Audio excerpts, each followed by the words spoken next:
What up? It's your girl Motivation with V, and this is Get Real with V, where we're going to get real, we're going to get raw, and we're going to get down to the truth. And I am your host, Veronica Suazo. Welcome back, y'all. This is season 2, episode 11, and today we have another very special guest, and I'm so honored and excited to have her here today to talk a little bit about her journey and how she got started with Latina Presente and just her public speaking career as a Latina woman growing up in the Bay Area. I met her at a Latina, oh my God, how am I forgetting the name? Latina with Masters. There you go. Thank you. Latina with Masters mixer. And we were just, I'm an extrovert and I like to mingle with people, but sometimes I can be introverted, especially when I'm like meeting people for the first time. And I was like, I'm a little nervous coming into this, but I literally talked to everyone in that room that day and I got everyone's socials and you were one of them. And when we started talking, I was like, oh yeah, I got to have her on the podcast. But I hadn't had a moment or a chance to like reach out to you. So you reaching out to me was like perfect timing. It was like in alignment. So thank you for being here today. Yeah, I'm excited. I mean, first of all, I love that intro. That makes Which me one? feel real comfortable and like okay, settled into what the conversation that we're about to have. But yeah, I'm excited Real. to be here and talk to you and see where our conversation goes. Yeah, me too. Thank you. I won't say too much about you. So let you introduce yourself. So without further ado, go ahead, Yvonne. Tell the people who you are if they don't know who you are already. Gosh, I feel like I never really know where to start with this. As many times as I've done it, I'm like, where direction do I take it in? But I was born and raised in San Francisco. I grew up in the Mission. Later, when I was in middle school, we moved to Hunters Point. And the reason I bring that up is because just yesterday I was at a conference and I was walking down Third Street again in a very different capacity, right? I was like a little girl walking through Third Street with my friends. And now it was like, oh, I'm like a whole adult going to a conference, like a whole professional. So it was very weird to be back in those same streets. But yeah, I grew up in San Francisco. I now do public speaking consulting. So I'm a public speaking coach. Growing up in San Francisco, I think a lot of people can relate to this in being like, what happens in those tall buildings? Like, I don't really know what happens in those tall buildings downtown. I just know that I need to work there to have money because we don't have money. So if I want a stable career, stable income, I should probably get a job there. I don't know what kind of work they do. And so going to college, I was first gen in my family to go to college, graduated, and I landed a job at one of the tech companies at Uber at the time. And that was my first big girl job, I think, right out of college. What was your position? So this was around the time when Uber was having all of their DEI scandals. And so they had just recently launched a diversity, equity, and inclusion team. Or at the time it was diversity and inclusion, right? Like equity wasn't added in there yet. Yeah. And so I remember my interview with them was just all over the phone. They never saw my face. I never went in person. It was just a phone conversation. And I don't know if it was they did that on purpose to be, inclusive. Or if it was, I like to think, hey, at that point I had been public speaking for a while. I started public speaking. My first keynote was when I was in high school, 17. But even then, you get paid to speak and you're like, no, this doesn't feel like the career that I'm supposed to be doing. I didn't even know this was a career that you could do. That part. So still, I went with my dream of like, no, I'm going to work in those tall buildings. So when I finally landed the job in tech, I stayed in tech for about 8 years. I did community management, internal comms, learning and development, and public speaking was always my side hustle. And in 2020, when I think all of us were kind of like, what are my hobbies? What do I really actually love doing? I started posting on Instagram just tips for public speaking because I realized, oh, it's something that I do at work every day, something that's nerve wracking for a lot of people. I get really nervous, but I still really enjoy the actual process of it. And so I started sharing that, which led to workshops, which had led to, hey, Yvonne, can you work with me one on one? And then now, maybe 2 years ago, I think going on 3, left my corporate job and started doing public speaking consulting and coaching full time. Founded Latina Presente, which is a space for us to public speak con cultura. So practice. I think practice is so fundamental. It's such a fundamental part of how we show up. And if we're practicing from a version of us that's like, I need to be more like them and less like me, it's never going to feel right. And so my intention with Latina Presente is to create spaces and products that help people practice public speaking from the root of like who they are, because that teaches us a lot about how we communicate, right? So Yeah, I love that because as a Latina woman, I'm also trying to get in that space of public speaking.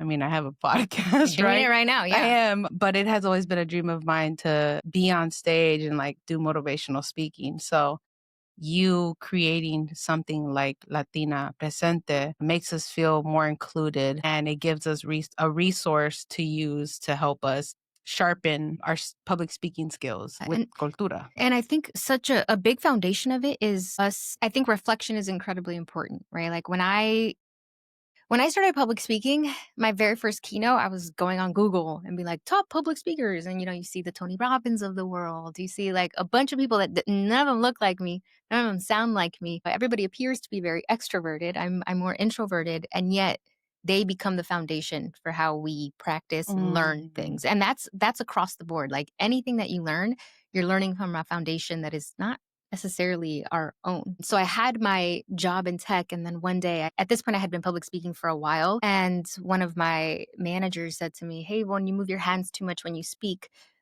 people aren't going to take you seriously. Like you look clownish. People aren't going to take you seriously. And I was like, oh my For using God. your hands? Damn. Yeah, he's like, you're moving your hands too much. You look clownish and no one's going to take you seriously. And I think as a first gen Latina, when you hear that coming from somebody in the workplace where you're already one of not that many, you're kind of like, dang, I didn't represent my community properly here. Like you feel the pressures of representation and being like, now it's not just, oh, Yvonne moves her hands too much. It's like, oh, Latinas move their hands too much and therefore they're not effective communicators. And I took that and I diluted a lot of my expression for a really long time because I said to myself, I don't want to stand out in all the wrong ways because not only this is how I get my foot in the door, but then also help other people get their foot in the door as well. And it wasn't until I started sharing on social media, really, that I had this moment of, wait a minute, I've been public speaking for years and I have always moved my hands. And that's a direct connection to my lineage of my abuelita and the way that she moves her hands when she speaks, right? Like everything that I actually need to know to be a great storyteller and public speaker, I already know from the women in my life, from the people in my life, right? Like it's part of our cultura to tell stories. Like it's not new. It's Mhm. just we compare ourselves to what we think we should sound like, look like, and that's just not us and it won't ever be us. And so that makes us feel like I don't like public speaking. But it's like if we can approach it from a lens of, oh no, it's something we've been doing, our connection to the art itself might come a little bit easier, I think. I like that you say that because I have watched like Tony Robinson, Eric Thomas, all these motivational speakers, Mel Robinson. Wait, I'm getting her. Robbins, they have Yeah, all Mel of them have the Robbins. same the same damn name. But like just how they all speak and it just sounds so polished, so nice. And like I don't sound like that. Mm, I mean, I can here and there, but it's like in my own way. And I do also use my hands too. It's just a natural thing.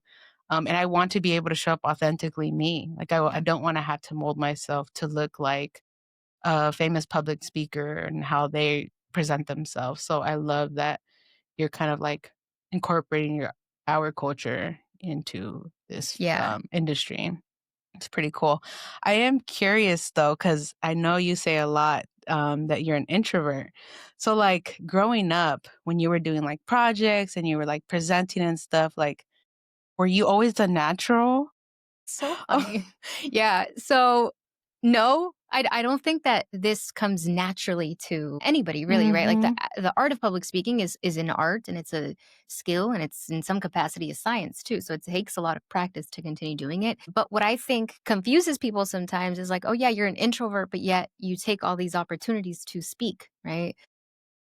I take it back to when I was in elementary school. I was definitely a theater kid, right? Like I was the student that was doing the spelling bees on stage. I'd like to do the talent show. But when I was in the classroom or when I was with friends, I was always more shy and more reserved, right? And so it was for me the stage always felt like a place where I could be, right? Where it's like, oh, someone gave Mm. me a script for this. I don't have to be Yvonne. I could be somebody else in this moment. And I think that that gave me not only the literal act of hearing my voice on stage and be like, oh, this is what I sound like when I actually speak. But also, hey, there's this script. And right now, there's no pressure to be me who is like reserved, who doesn't really talk, who is more shy, blah, blah, blah. All these things that they tell you you are as an introvert, right? Uh, when I was on stage, I had the opportunity to just exist as I was. And then that gave me a glimpse of who I actually am when I am on stage. And I think, my very first keynote speech at 17, everything in me as an introvert, these aren't the kinds of things I volunteer for, right? I'm not like, yeah, me, pick me, right? Like, no, if you pick me, I'll do it and Yeah. I'll do it well, but I kind of don't want to, right? But as a first gen Latina, I felt like that specifically and a lot of different opportunities were the kinds of opportunities that got my foot into a door.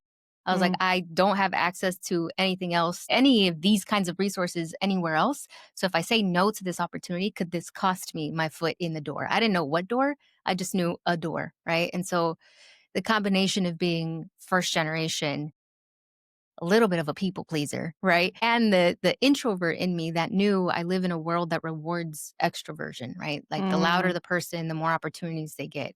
The person that, even in classroom settings, you get points deducted if you don't participate. that's Like, so true. hey, Yvonne, you have great ideas. It'd be great if you spoke up more, right? So I think all those pressures made it so that I felt like I needed to say yes. And then now looking back at that opportunity, I'm like, I'm so glad that I did it because I found myself within the art.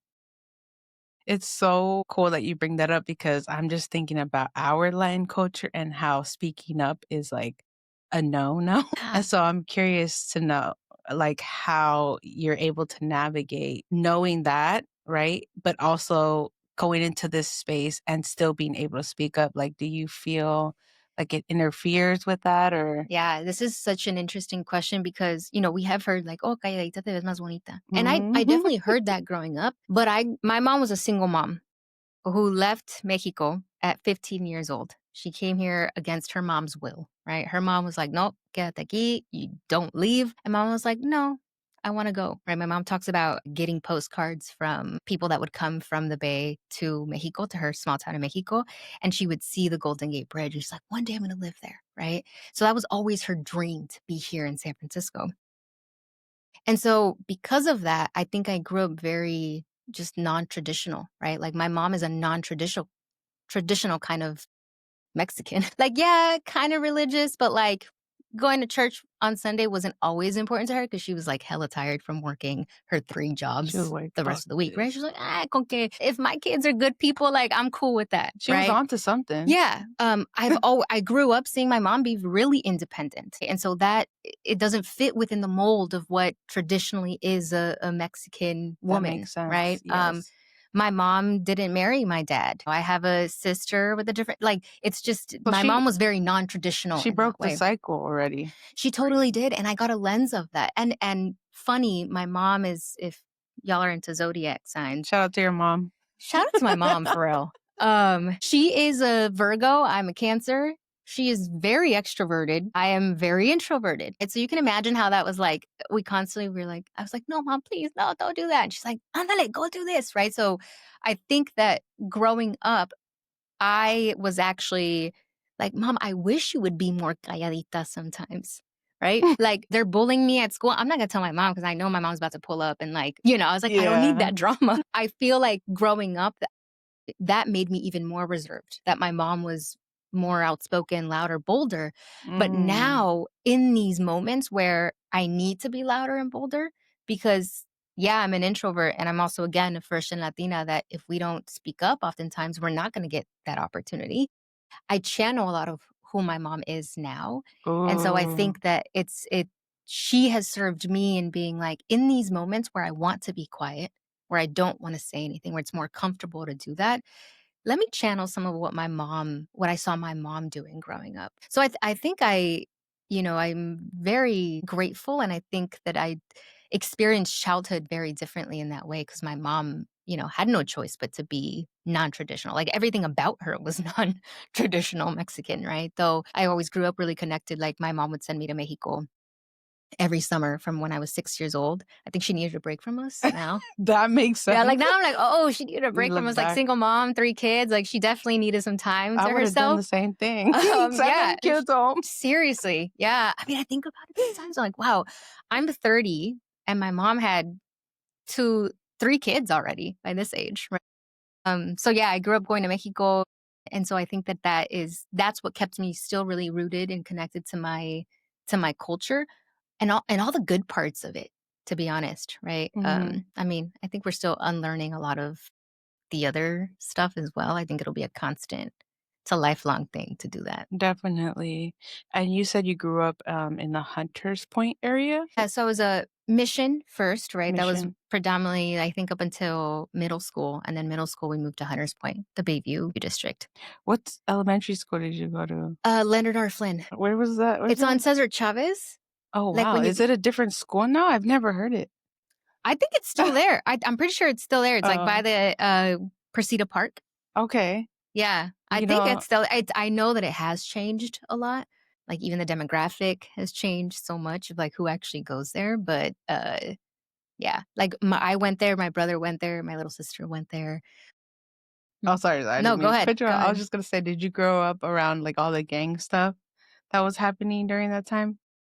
Yes, and also I was such a nerd that Oh, I got along with good for everybody. you, I though. got along with everybody, but always like it was always school policy, right? Like I think at the time in elementary we had uniform, right? And then they started not doing uniform, but we still couldn't wear, you A know. certain color. Yeah, Yeah, yeah, same for us. yeah. And I think a lot of how I grew up was like I was always in the mix, but I was never like the mix, like I was always cool with.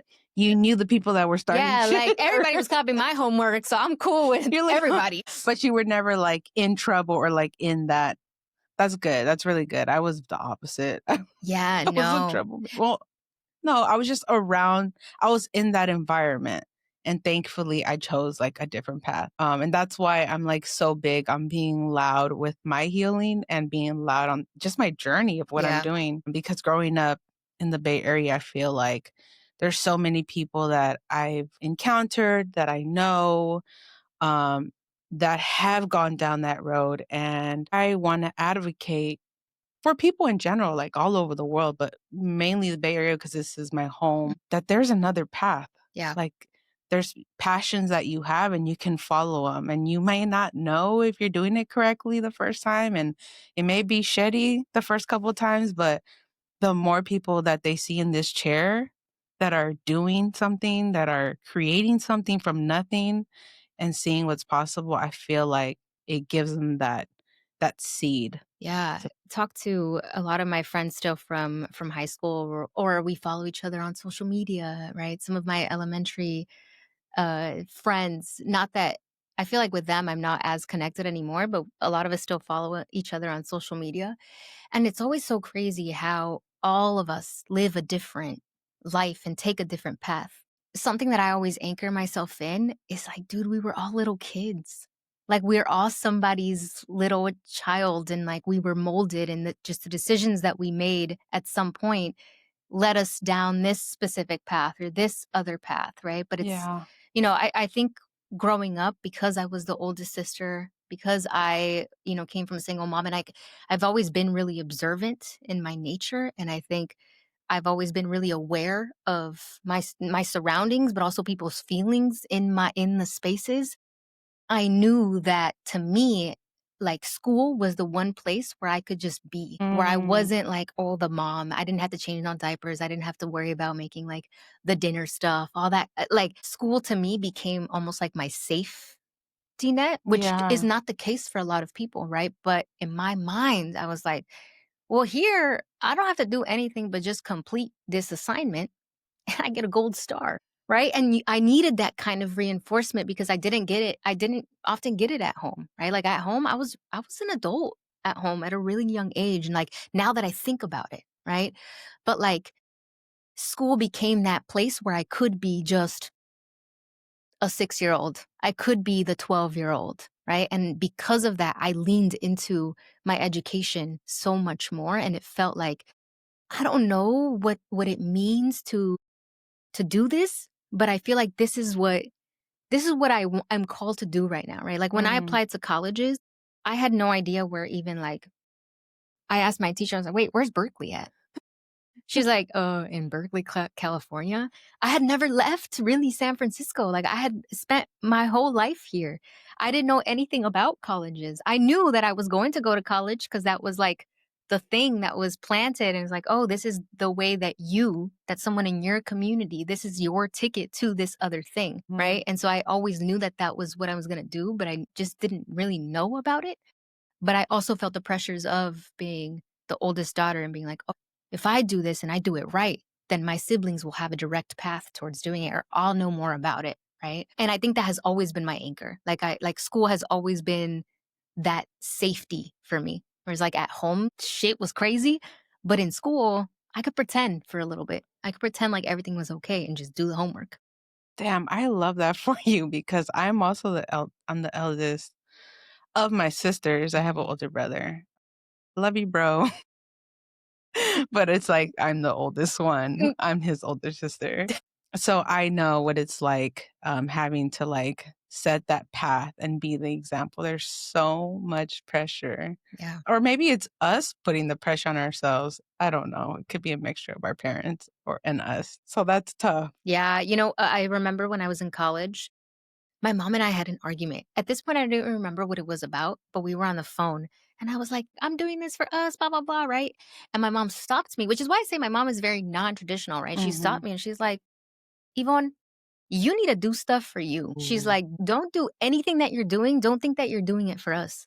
We don't need you to do it. And at that time, that hurt me. I was like, what the, like, what? Yeah. But then looking back on that conversation, I think what my mom was instilling in me was like, everything the decisions that you make in your life need to be primarily for you to be well, like for you to do good so that then you can go and do good, right? Like, don't, I think so much of the pressure, like as you're talking about it right now, is like, did I put that pressure on myself because of what I was experiencing at home and what I was seeing? And I was like, I don't want my family to live like this forever, right? Like, it's my responsibility to go and do something about it.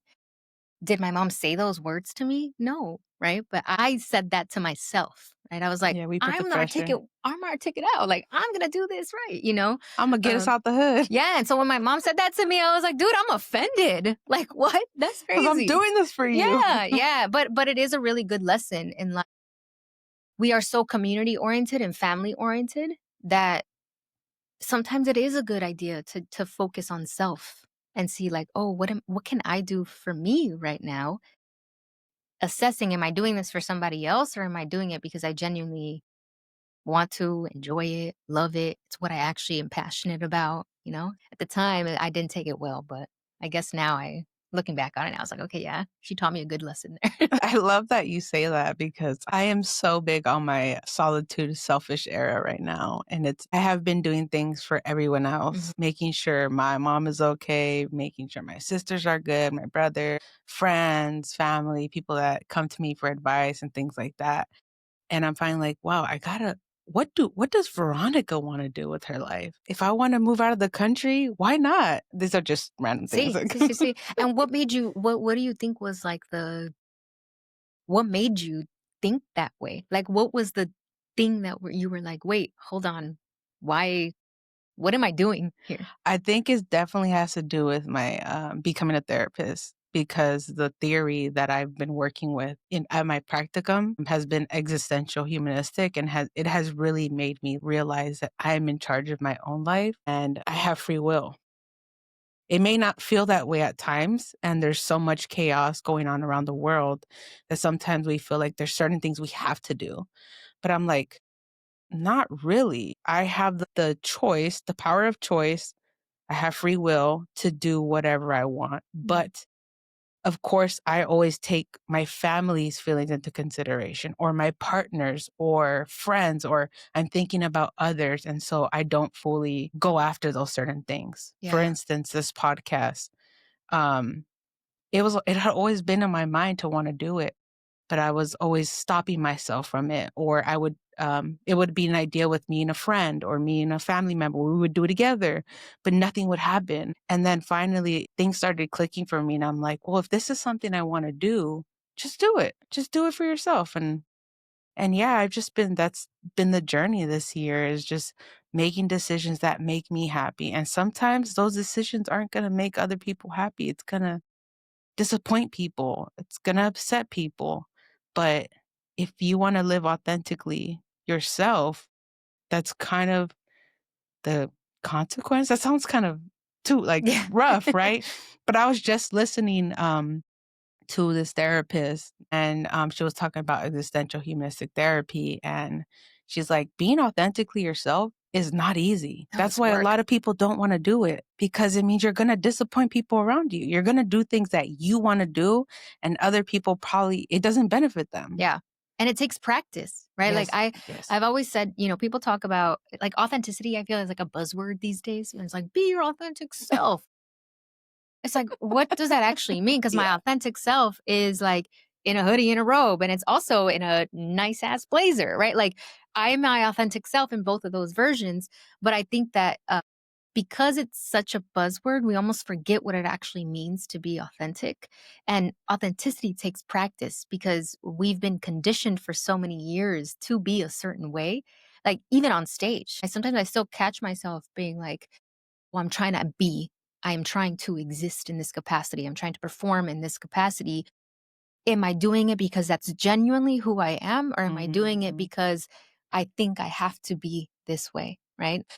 I always tell people that I think that authenticity takes a lot of practice, just like your public speaking. It takes practice and it takes access to information, right? And information about the world around you, but also about yourself, which is why reflection is so important, right? Like what you just described was I had all of a sudden all this access to information that Mhm. allowed me to see my own lived experience in a very different capacity, right? So it's why to me I nerd out so much about everything, right? Like I will be like hyper fixated on learning a little bit more about this because it's access to information that allows me to see myself within the world differently.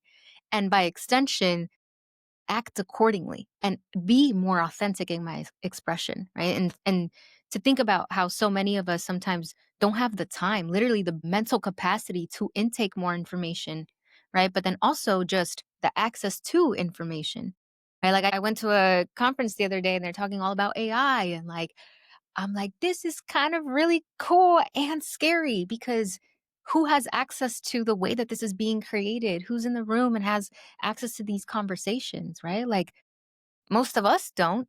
But what can we do to actually be in those spaces, right? Is be informed about the way that they're talking about it and who actually is building it so that we actually have a say and can talk about it some more, right? So it's just like access to information and then who has access to actually building and innovating, right? So and the mental capacity, like we're over here trying to survive through life that sometimes it's like, dude, I don't need to learn about that. I don't need to do Yeah. all that. I feel that. 'Cause I'm like, this year I've been burnt out. I'm like, I can only take on as much. This will be next year problem. Yeah, 2026. But no, you're right. Like, it's important to know what is going on, who are making these decisions. Because at the end of the day, this is the future. Yeah, yeah. And I mean, I think about it like that in my practice of public speaking Mhm. too, is I what I when I work with people, I tell them, I am gonna give you some information and it's up to you to take it, remix it, and make it your own. Right. Like I don't expect you to follow this structure of speech writing. And I expect you to say, to question it actually. I expect you to be like, I don't like this beginning, middle, and end thing that you gave me. I always like to tap into what people like to do. Like I am a runner. I really love running. And so that informs the way that I practice public speaking, where I'm like, as a runner, I like to focus on, you have to focus on your pace, your distance, what you're eating, the nutrition, like all these different things that go Yeah. into, am I going to have a great run or a not so great one? But I can't focus on all that at once, right? Like one run, I'm going to focus on my pace. I have a pace goal. The other one, I'm going to focus on, am I breathing correctly? And it's the same with our practice of anything. And in public speaking in particular, it's like, okay, today I'm just going to focus on my body, like how I'm moving, my gestures. You know what? Today I kind of just want to focus on the actual message, like the thing that I'm saying. I'm not going to focus on what I look like, what I sound like, so that eventually it all comes together in one beautiful kind of rhythm, but centered in who you are, right? So using your hobbies, using what you already do know, about the world, about your own lived experience, and bringing that to the art instead of being like, this is what you need to do. Now go and do it. It's like, this is who I am. This is how public speaking can really help elevate my message, but also, share it with people if I want to, if that's even what I want to do.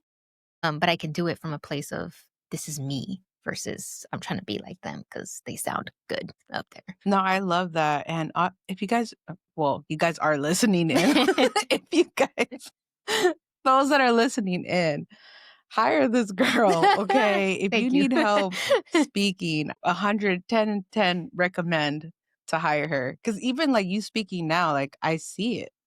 Not Thank to you. point it out. Now I'm really like, No, but you're like the way you speak, the way you're poised, like it's thank you. you can tell you practice. So Yes, many, many years. It's taken like sometimes people are like, you're such a natural. And I'm like, no, I had to work and suck at it. I love sucking at something. I love not being good at something because it makes you have to work just a little bit harder, right? Like my perfect analogy for this actually, I used to play soccer when I was in high school and my coach always put me I played mid, so I'm a righty, and he always put me left mid because he's like, "Every time I put you right mid, you don't try as hard, but when you're left, because I'm a righty, I have to, like, flip the ball. I have to dribble the ball differently and, like, kick it, and, I'm just more intense when I'm actually don't know what I'm doing or I'm bad at something." He's like, "You try harder when on the right side." Right? And I was like, "Oh, okay." And I think it's the same thing with just stuff.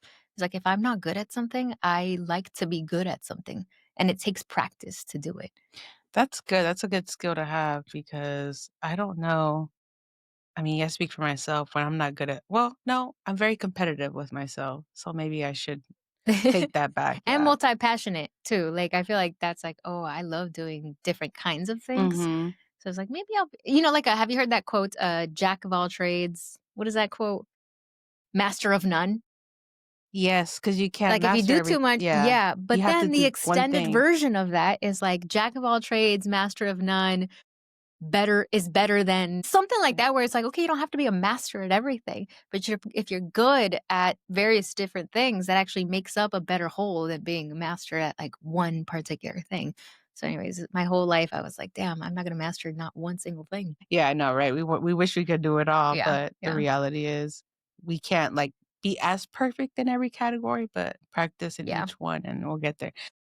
By the way, next year, since I'll have more time, I definitely want to practice my skills, my public speaking skills. Yeah, let's So, do it. And even to people listening, it's getting clear about what you actually want to do it mm, for. Like why what is the purpose, right? Is it, oh, I want to be on stages and be a motivational speaker? Is it, hey, I kind of just like having more inner, like, personal connection conversations here.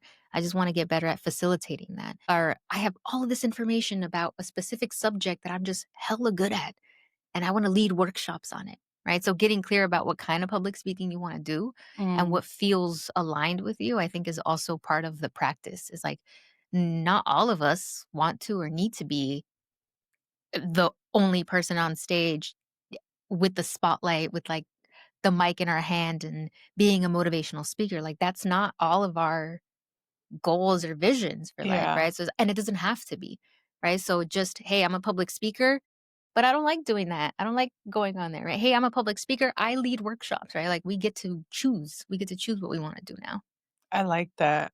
Yesterday I actually threw a holiday party for my job and I was emceeing the event and a lot of people were like, you did such an amazing job as an MC. I'm just like, I've always just been passionate about getting on stage and just like being able to move the audience, Hmm. being able to see the reaction that I get from the audience. I think that's like the coolest thing, how you can like control Yeah. it. Were you like that as a little girl too? What's funny is growing up, I hated school. I was more of like, I want to hang out with friends and I didn't care about studying, but I mean, I still did. I Yeah. still Yeah. forced myself. But when it came to like presentations and speaking in front, I hated it so much. Mm.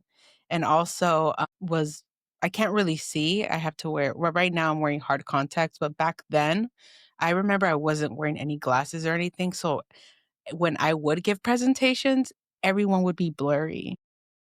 No, right? That's kind of nice, actually. Yeah. It was kind of ideal. I see too good. I see every I was single like, person oh, from I here. can't see people's reactions. But then when I got to college, I had to take it wasn't a public speaking class. It was like a professional development class. Mm. And literally they forced us to come up on stage or in front of the classroom every day. And we would have to like say something to the class. And I slowly started to like love it. I was Mhm. like, oh, I feel like I'm getting better at this. And I feel like the reason why I didn't like it so much is because maybe I wasn't as prepared when I got up there and I was nervous and I didn't want to look stupid. Yeah. And I'm also very observant like you. So when I'm on stage, I can see people. And if I have my contacts on, I can see people either engage or disengage. Yeah. And that can like mess me up while I'm on stage. So what I try doing now is like if I'm speaking on stage or if I'm speaking in front of a whole bunch of people, I am locked in and I'm aware of what's going on, but try to stay in like this where, I'm trying to stay in my world where I'm trying to deliver whatever message it is. Yeah. Yeah. I stay above people's, like, their forehead, like, Uh-huh. just right above their eyes, so it looks like I'm looking in your direction just to Mm. maintain that kind of eye people expect eye contact engagement, but I don't have to see you. Like, I'm looking, but I'm not seeing you, if that makes sense, I and that make eye helps me. contact. That's That positive. helps me. No, there's sometimes where I will make eye contact and I'm like, "Oh, nope, Hey, that threw me gotta off a go. little bit. Like, let me pause and get back on track. Like, I was not supposed to look you in the eyes. You were not supposed to be staring right at me."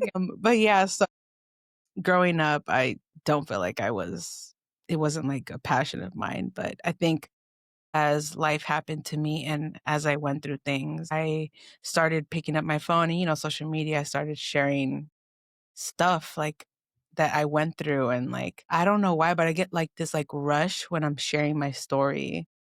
And I feel like this passion ignites in me when I'm breathing life into them. Mm. I'm gassing them up or just telling them how amazing they're doing. Like, Yeah.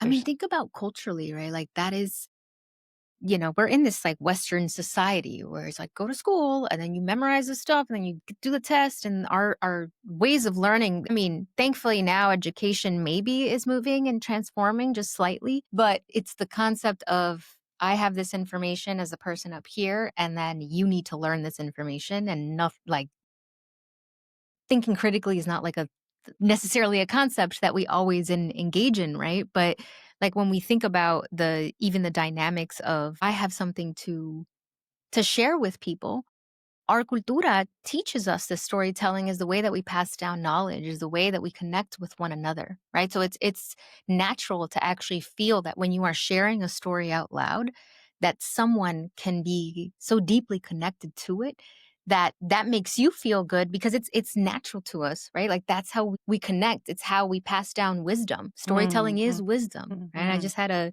another gray hair pop up, and I was like, "Oh, beautiful. I'm more wisdom to give," right? But I think that's why I love public speaking so much. And in my work in particular, I purposely say public speaking because is scary to people, right? Mhm. When I say storytelling, right?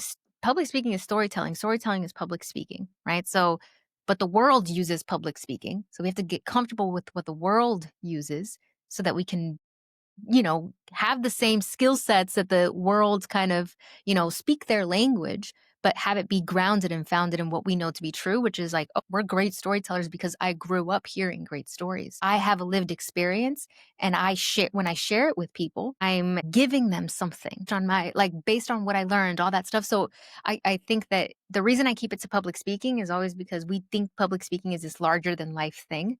And when we actually break it down, what you're doing is storytelling, is sharing this wisdom based on lived experience. And you don't need a structure for that. You have it because you've lived through it and you've seen Mhm. other people do it too. And so it's why I think even just like it feels so natural to you to tell that story is because there is something actually very natural there that's happening, is that wisdom exchange. So Ooh, I like I could that. nerd out about that. But speaking of that, we should go into your cards that Oh, you yeah.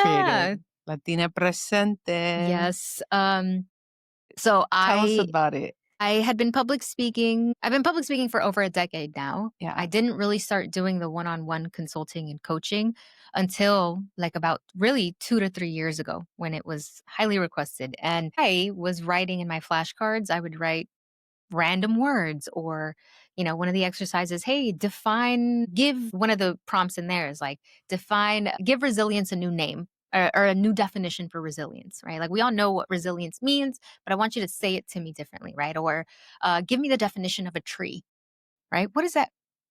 That definition would be like, it's a thing, like you te I can't trabas. be put on the spot Exactly. like And you're that. kind of like, well, how do I define what a tree is?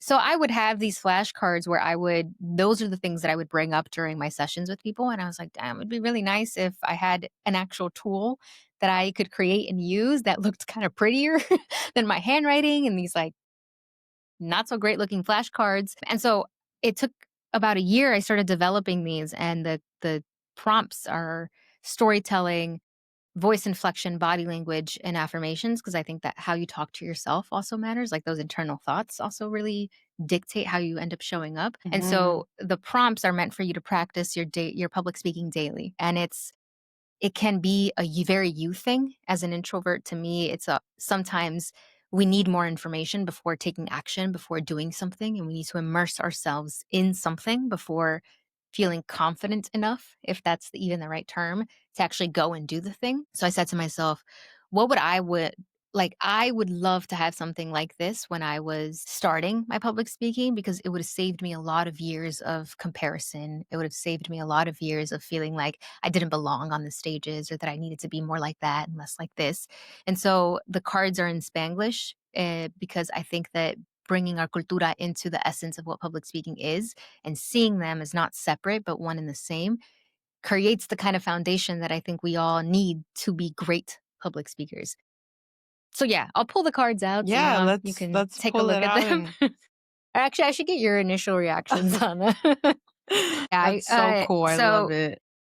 I worked with a Latina designer to put them together, and when you open them up, you'll see some So of you that as guys well. can see here. Yeah. Yeah. Public speaking con cultura. Yeah, and it was really cool because Gabriela Torres, which is the designer that worked on them, this was her first time creating cards, like a card deck. I just kind of came to the idea with her. I said, "Hey, are you able to do this?" She's like, "I could try." Right? And so it took us a year to develop the actual design, and it took me a year to actually write all of the prompts because I wrote that. I have a document where I wrote them all, and That's so cool. it was a lot of back and forth where we were like, "No, esa no me gusta." El No, chisme. no. Yeah, yeah. So these are the prompts El right chisme. here. Yeah, I know you like that. I'll hand them over to you so you can Okay. touch them, feel them. But basically, the el chisme is storytelling, right? The reason I called it el chisme was because we're all real good at that, right? Like we El can chisme. gossip. We know how to gossip, right? We love that. In that gossiping, we tell really great stories. I always think about the way we move our hands, where it's like, "Ay, y luego qué te dijo? And then what happened? My God." And you ask all these follow-up questions because you as a storyteller are evoking curiosity in people, right? And Mhm. so the prompts that you find in the storytelling section are all meant to kind of remind you of some of the stories that we often forget about that might be really core parts of what you end up speaking on stage, right? Like if you want to read one of them, pick a random one. Okay, let's see. You don't have to be you don't have to answer it, but, like, just as an example for people. Oh, I'll try this one. Y'all ready? Con mucho cuidado. When was the last time you tried something new? How and why did you take the first step? And then it says, whole. Every story has a unique rhythm. Start by setting the scene. Where were you when you were called? Yeah, when you were called to try something new, what made you say yes? Then walk us through what you felt nervous, excited, unsure. Finally, land on what you took with you from that experience. Speak from that place. God, Yeah. So, the concept of this, right, is, like, you have the this is prompt, good. and then if you can free talk, right? It's just, like, the actual hearing your voice out loud, Mm, telling this particular story can bring up a lot of things for you, right? And then if you need it, all the cards have a little consejito part on there, which is, like, my way of guiding you through the practice. If you're like, "Wait, I don't know where to start with this prompt, right? So if you want to answer the question, when was Ooh, the on last the time you tried spot. something new? You don't have to follow all of that, Okay, but just just answer talk it. freely. Yeah, when was the last time you tried something new? I'm nervous, y'all. Okay, let's see. Hold on here. Let me get myself situated real quick. Okay, when was the last time you tried something? I always have to reread things. Me too. Me too. Okay. The comprehension test in elementary school. I was like, wait, hold on. What did I just Yeah, read? Give that's me me, 5 girl. seconds. Grad school was something else for me. Okay, something new that I tried the last time. Something that's popped into mind because we're here already, or this is what we're doing is something new I tried was doing this podcast. Yeah. And in your practice of it, right, for Mhm. everybody at home too, right now, maybe you're feeling like the pressures of I'm being put on the spot, which is why this is a practice that I tell people is really intimate and you can do it with friends, but you can also do it with just yourself, right? Because the whole point of it is you. It's centering you in the art, nobody Yeah. else. Right? So if you're starting feeling pressured around it, that means retreat to a place where you can do it on your own, right? But this if you were to develop this particular story of like the very first time that I tried something new or like the last time I tried something new, I would love to hear about what were the feelings? What were the thoughts that were going through your mind? Where were you physically when you decided to do this, right? That's how the story develops is Mm. I was sitting at the library studying for my last exam in year 2000, blah, blah, blah. And uh, I got a text from someone and I was like, "What?" Like you walk us through the emotions, what you're seeing, like the different senses of what you're experiencing, of what you can see, what you can touch, what you can feel. If some air was, you don't have to be explicit in that when you're Yeah. actually sharing it on stage, for example. But these are meant to guide you through that practice of getting into the details and really reflecting back into that moment, which sometimes we just live life and don't do enough of that. Right? So we don't know how to say those things out loud and express the feelings that and the things that we were experiencing in that moment.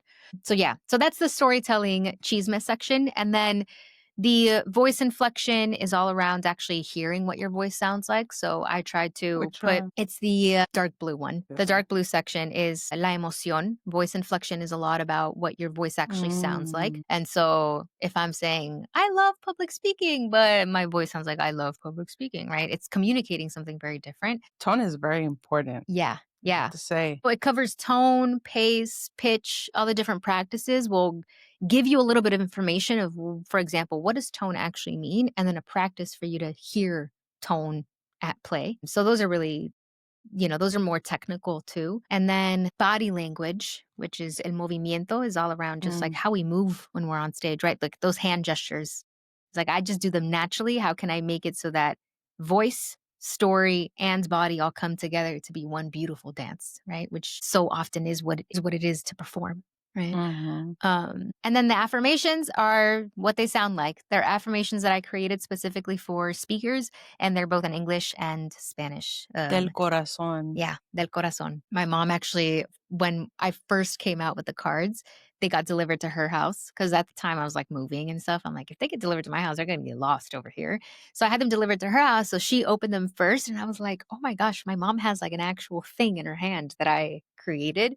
And she's like, oh my God, hija, están bien chidas. That's how my mom talks. She's Bien like, están chida. I bien love chidas. that. Yeah.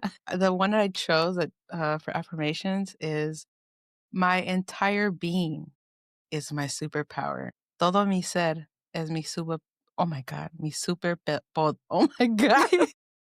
Todo mi ser es mi superpoder. hmm Okay. Yeah. Yeah. And I think it's awesome that you actually pulled that one out because we're talking so much about like how bringing like what does authenticity actually Yeah. mean? What does that look like at All play? aligned with the Yeah. stars. Yeah. This So is yeah, so cool. thank you. It's been I'm not going to call it my baby because I think that's a disservice to the moms No, that no, actually no, have no. real This babies is your out there, baby. right? But I'm You like, worked it's hard for one of those this. pieces whenever people are looking at it, I'm like, "Oh my God, I can't believe that thing that I thought about is actually in your hands." And at the same time, like I want to go to the other room while you play around with them because it's kind of awkward, Yeah, you're Like like, "Ooh, how's she it's like gonna?" yeah, it's like when people follow you on Instagram and then they're like looking through your pictures while you're there with them. It's like, dude, Don't take do some it. time over there to go do that. Like, can you not do that in front of me? So it's been a really like a stretch for me and a challenge to Put put yourself them out. out there. Yeah. Yeah. to be like, hey, this is a really cool tool. Use it, how to Yeah. use it, all that. And it's been when I first used them, it was meant for individuals, but I've had corporate companies reach out and even like a school board Yeah. reach out to get some of the decks. I'm like, okay, cool. Like it's my mom has a bunch of boxes in her house right now. She's like, ¿Cuándo vas a vender todas estas? And I'm like, Mom, I'm working on it. I hope you sell them. Thank you. My No, mom hopes so too. but for real, I don't just say this because you're on my podcast, but these are amazing. Thank you. Seriously. And I feel like we are our worst critique. Because I'm the same way with this podcast. I'm the same way with a lot of the stuff that I do. Sometimes I'm like, I don't know. I could be better. I could have done a better job. But as someone who's like aspiring to be a public speaker, like these are it. These should be in your hands if you're thinking of public speaking, or if you just want to get better at speaking or being able to tell your story. Because I was already thinking as I was reading, I was like, wait, how can I tell my story of when that podcast idea came up? So And that brings people into the actual experience, right? A lot of people too even have used the El Chisme storytelling prompts as conversation starters. So they'll have networking events, or they'll have get-togethers, and or a group of friends. They send me pictures where it's like, dude, this card made us cry. We were not thinking we were going to cry on this. I was like, well, I didn't mean for that. But that's what happens when you tell stories, right? It doesn't mean you have to go on stage and tell those stories. It just means like it all starts with us. It starts with self, right? Like part of doing this work is being like, I want you to be centered in your stories and like what you bring to the table, right? And to your point of we are our worst critic, like so many people can tell you, no, this is an amazing podcast, the conversations, the setup, everything. But you're gonna be like, yeah, but you don't know this one thing about my one process. And so or I if you said knew this that word one wrong. thing, you would, yeah, exactly. Like we do that to ourselves all the time. And so I think it's also a process of being like, dude, accept it. The other Yeah. day, someone gave me a compliment and I was like, oh, yeah, but I was, you know what? I'm working on accepting things. So thank you. I appreciate that compliment. Let's move on because I don't want to stay here for too long with that. Like, No, does not sit with a compliment, but like, I'll take it. We can move on to the next thing. I won't ask you what's coming up for you. Yeah. But I know what you mean. And I love when I have guests on this podcast because I'm always gassing them up and I'm always telling them like, dude, you're a role model. Like you don't understand what you're doing. You're setting like we are the future. Yeah. And sometimes we have to be reminded of that to know that we have this power, this superpower that we are unaware of, but other people see in us. And the moment we start to become more aware of it, the more we can just step into it more fiercely and just Yeah. And so much of that too, I think is, I was reading this book recently that's more, it's supposed to be religious, but I'm not taking it like that. I'm kind of taking what I can and leaving what I don't want, right? yeah. But it talks of this concept of our existence is about a return back to love, right? And Mm, so if I see love in you, by extension that means that I see it in myself. If I don't see love in you, that means I don't see love in myself, right? So I always think when I see you and I'm like, I can see all the ways that you're incredible and amazing, right? That gives me as an individual permission to also go and see the things that make me incredible and amazing, right? And so I love this concept of a return to love as being my center, mm, because if I can learn to love and see love in every single person, that person is a mirror to what I see in myself, right? And so I feel like that's such a powerful concept of, yeah, owning it and being like, yeah, I am pretty damn cool, right? But that comes from you also acknowledging it in everybody else. Like we all have, sometimes I cry about I this and see. it sounds so cheesy to say, I love it. but Give I me all the literally, cheese. I like will see someone and I'm like, dude, I see you. Like I Yes, can I'm the see same you. way. I'm like, I see the way that you exist in the world and I see this love. And it's really weird because I've never met them. And Yeah. like I've never actually interacted with someone, but I can see someone and be like, wow, you're beautiful because you are love. And I can see love and I feel love deeply for you. And it sounds really weird and people probably don't believe, but I genuinely see love in people. And it's like, gosh, if I can see the same love in that person, how can I make it so that I can see it in myself as well? right? And not have it Mhm. be this external validation where I'm like, I don't need to hear it from someone else because I know it inherently that it is mine, that I am loved too, Mhm. right? And it's like, gosh, the same way I see love in other people, I want to look in the mirror too and be like, oh my gosh, you're amazing. I love you. I feel like it's so hard to do that. I even have to push myself too, Yeah. to be like, "Wait, I'm fucking badass. Okay, I'm doing this, that, this, and that. I'm managing all of this. I don't need the external validation, but it is nice." I mean, yeah. And also, like, that doesn't like love. You just are love. It doesn't come from the things that you're doing. It doesn't come from how much you produce. It doesn't come from how much you do for other people, right? It is like you could do nothing and you are love. You could do Mhm. nothing and you deserve love. And you deserve to love other people. And you deserve to be loved and love yourself, right? Like you could literally do nothing else and still be that. I hope people are really listening in on this conversation because this is what we're missing. It all comes back to love. And it's like, I love our conversation because it's about you and your business and your journey, but it also comes back to like love and what we're missing in this world. It's just love, spreading love, Mhm. leading with love. And we would notice a huge difference in humanity. But it's like there's so much chaos, so many things out there that are like tearing us down, dividing us, pushing us farther away from self. Yeah. Because when we're not giving ourselves love, we're not able to pour that love into others. Yeah. And because it's fear, right? Like if it's not love, it's fear. Mm. And we live in the fear. And then the fear makes us be in the ego. And then it's like, like all these different things where Girl, we're like, dude, yes. I need to learn like everything that I do, I want to learn how to love, right? It Love myself, love my everybody, right? Because that you're right. It is like that's at the core of everything that we do. And if we can lead with that in every single capacity, then we're good. We'll be mhm. we'll be very dandy nice people. Do you feel like you came up with that yourself through, like, your lived experience, or was it, like, through therapy or, like, anything, maybe a mentor, No, just it's like a combination of everything, right? Like I think even the book that I'm reading right mhm. now, that one has really helped me. But I've also always been just a like a journaler, right? So Mm, I write a lot or I give myself voice notes, which makes sense is, it's like talk a lot. But it's that and then a combination of I see sometimes lack of, right? So I ask myself with everything going on in the world, sometimes I'm like, dude, the people that I consider to be doing really like evil stuff, do they know that they're bad, that they're doing something bad? Or are they so immersed in that world that they don't even recognize their actions as being hurtful to other people, right? Like I think mhm, because I've been I grew up observant, always kind of having to manage people's emotions around me and see like, okay, what do you need from me right now in this moment to like not act up? Or what do you need from me in this moment to act up, right? To do something, right? I've always been really aware of those kind of dynamics. And yeah, like going to therapy. And like I think I have to go back to therapy, but one of my very first few sessions, I was like, yeah, I mean, I don't think I don't really need therapy. Bawling, started crying during that first the first session. minute in, Yeah.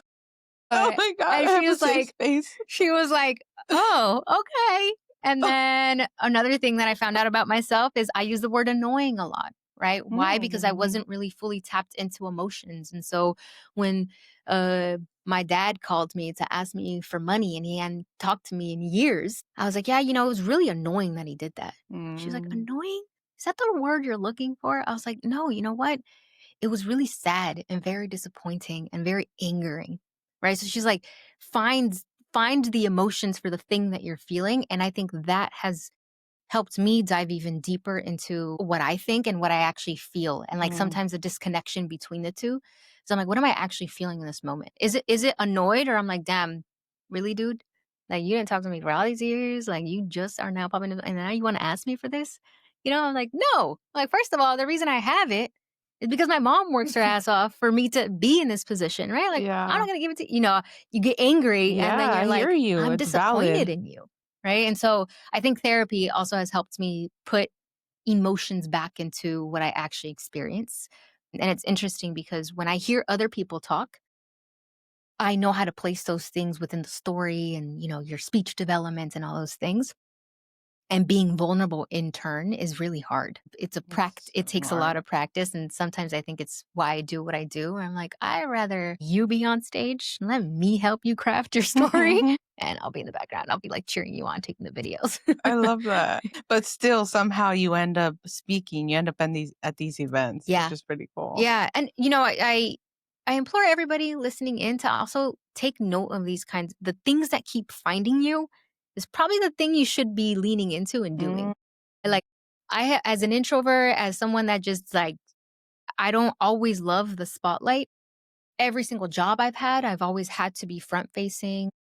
Every single I mean, I'm the oldest daughter, first gen, I've always had to step up, like, some way, somehow, public speaking has always found its way back into my life even when I was like, "No, I'm not gonna do that," right? And so I think we should all take note of the things that we keep running away from that keep finding their way back into our lives, because that's probably where we should that's where we should lean into. Like, that's probably where your passion is gonna be, or the thing that you really wanna be doing, and how yeah, you're gonna transform the world. Not that that burden falls on you, but if yeah, you wanted to make some kind of impact in the world, that thing that keeps knocking at your door that you keep kind of ignoring is probably the thing to do.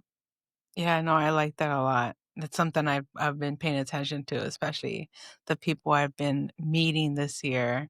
It all seems to align very perfectly for me. Mm.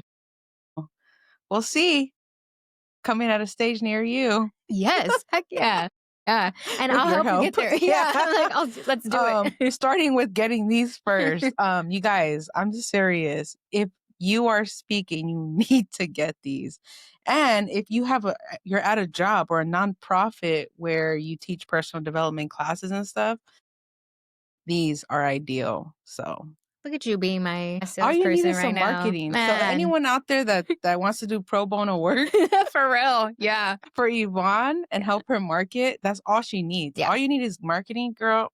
thank These will you. be sold out in like the next week. Let's do it. No, these are really good. Like, I Thank don't you. think I've ever seen something like this. I mean, I see books that are out there that motivational speakers like put together and stuff, but like to have something very simple I can just pull out during my day and like kind of go through it, like it's so cool. Yeah, thank you, thank you. I've always been of the obviously, I nerd out about public speaking, right? So, whenever I would go to libraries and still till this day, it's like public speaking best practices, but then I'm like, "No, but this kind of reminds me of, like, this thing that I read in this Chicano psychology book, and let me put them together, and, like, this is how they're related." And so, there really hasn't ever been a tool where it combines our cultura and our essence as Latinas and the best practices of public speaking, right? It's never talked about in this way, so hopefully this is just the beginning of being able to create tools and things that bring those two together. Well, I will say you're one of the few that I've seen on my social media, on my FYP, and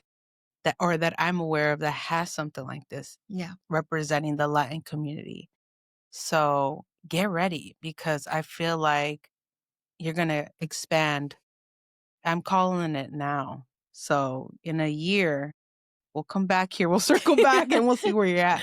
But I'm so serious Thank because, you. in our Latin community, we need things like this. And I feel like we're very big on supporting each other and empowering each other now more than ever. So more people that do get to encounter this and see what you have going on and see your work, like Thank it's a you. no-brainer. I appreciate that. Thank you. Seriously. Thank you. So I'm excited to see where your journey leads you.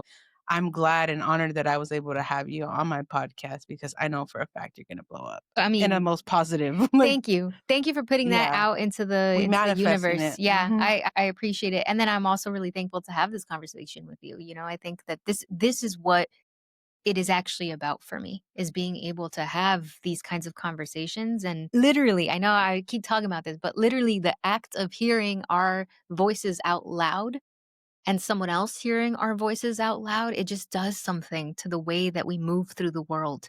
And so it's public speaking, being skilled at the art, but also even beyond that is people actually hearing the voices, like taking up space in those, taking up people's ear I'm space, getting you know? I'm So getting chills just you saying that. yeah, that is the larger mission, is like actually hearing the voices. Like, we're so silenced in many different capacities that the act of saying something out loud is actually really revolutionary. And you know, this, we're getting close to closing, but this just reminds me, I was talking to a lady who grew up from back in the days, right? And she was like, back in the days, we didn't, women couldn't have their own bank accounts. If you had your own money, your husband had to oversee it. And so it's just, that's like you talking about this, like we are, as women, Latina women, are representing women in general and voicing ourselves. It's so much more than public speaking. Mm-hmm.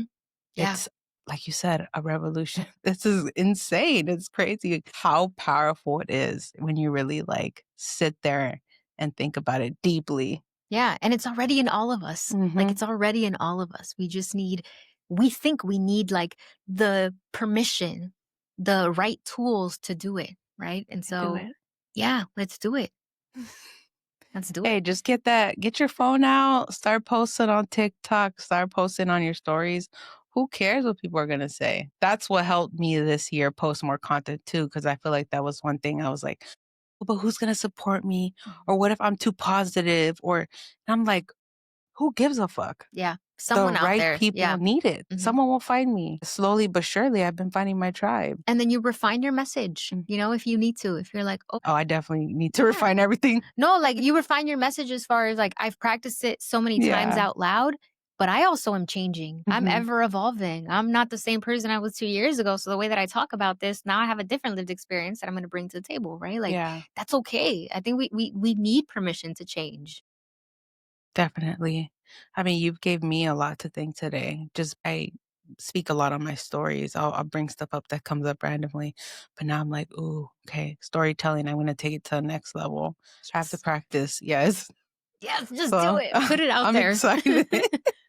Okay, so in closing, well, also, you do have a podcast, Yeah. Chats with Yvonne. Yeah, If it's you want Chats to, with Yvonne, and you can find it across all platforms. Basically, what we do is we dive deep into each aspect of public speaking. I like to dissect the way that we live, history, culture, to kind of inspect why we talk the way that we do, why we speak the way that we do, why we feel about public speaking. And I have another one for, well, one is launching soon for Latina Presente, which is going to be just spotlighting our stories. And there's more journalistic kind of narrative approach. So I'm really excited about that one because that one's all about everybody else. you're like, not about me. Yeah. Take the spotlight away. Yeah. Well, I feel like the name, even Latina Presente, it just for some reason stands out for me.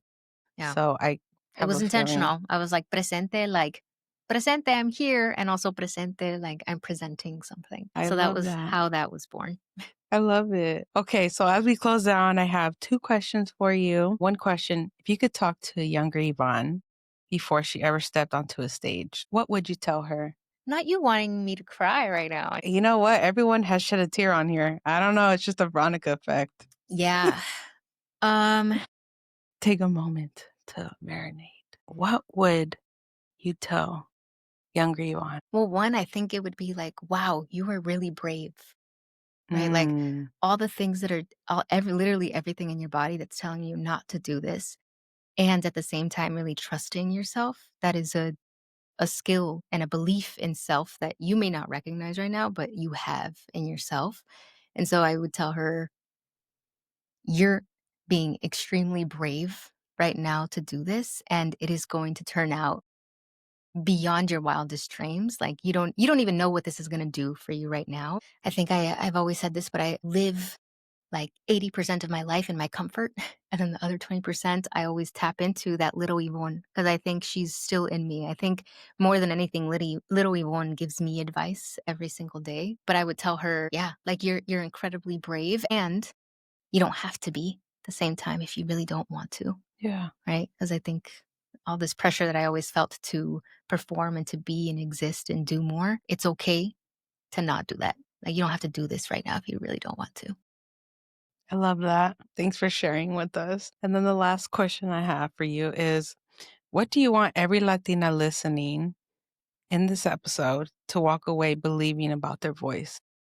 It's like such a big question. I know, right? We want them to just stand up for themselves. Well, That it that's just something that came up for me. No, yeah. That and that it already is everything that it needs to be. Like Mm, your voice doesn't have to sound a certain way, it doesn't have to be polished in this particular way.